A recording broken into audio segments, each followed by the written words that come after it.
here. I need your help. Today at school, I got the coolest assignment ever. I get to write my own fairy tale, a story. Everyone in the class gets to make up their own fairy tale, and then we get to share it with the class. I want mine to be the most fairy tale-erific. No, fairy tale-tastic. Well, you get the point. It has to be great. Will you help me? Awesome! Okay, what makes a great fairy tale? What do I need first? A hero.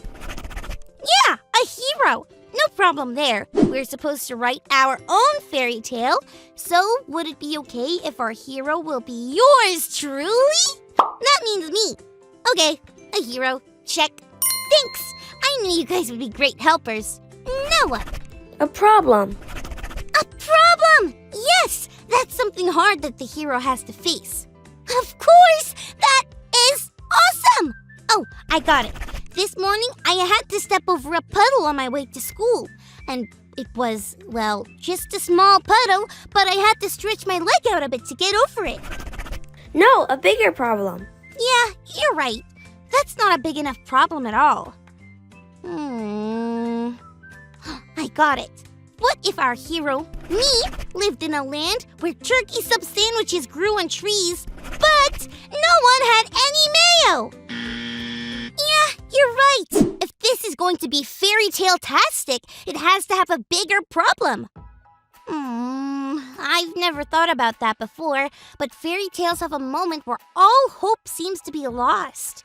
Hope is when we really, really, really want something to happen. When you lose hope, it means you feel like there's no way it can happen. But then, in really great fairy tales, hope is found again.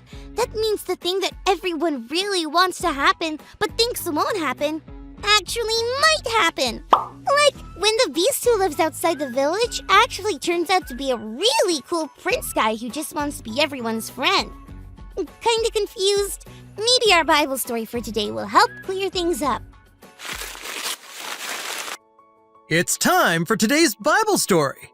It comes from the book of Ruth, chapter 2. Naomi and Ruth traveled back to Naomi's hometown called Bethlehem.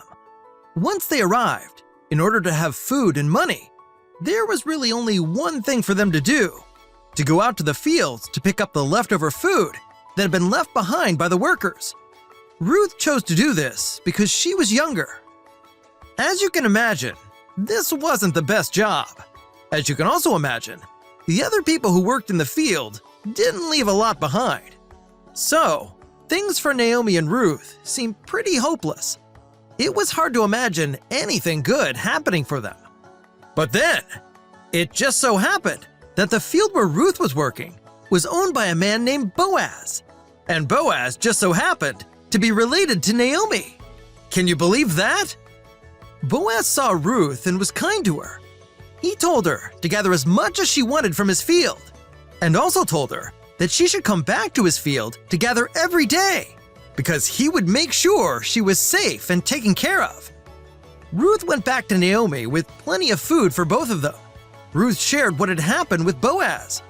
Naomi thanked God because this was really good news. It meant that God was still taking care of them. Naomi and Ruth had no idea how they would make it on their own. But when things seem hopeless, God gives us hope.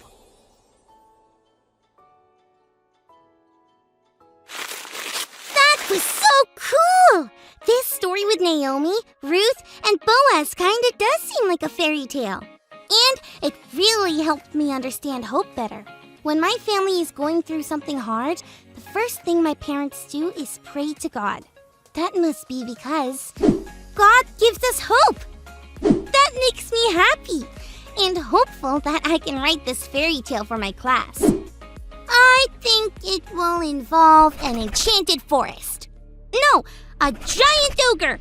An enchanted forest with a giant ogre. Yes!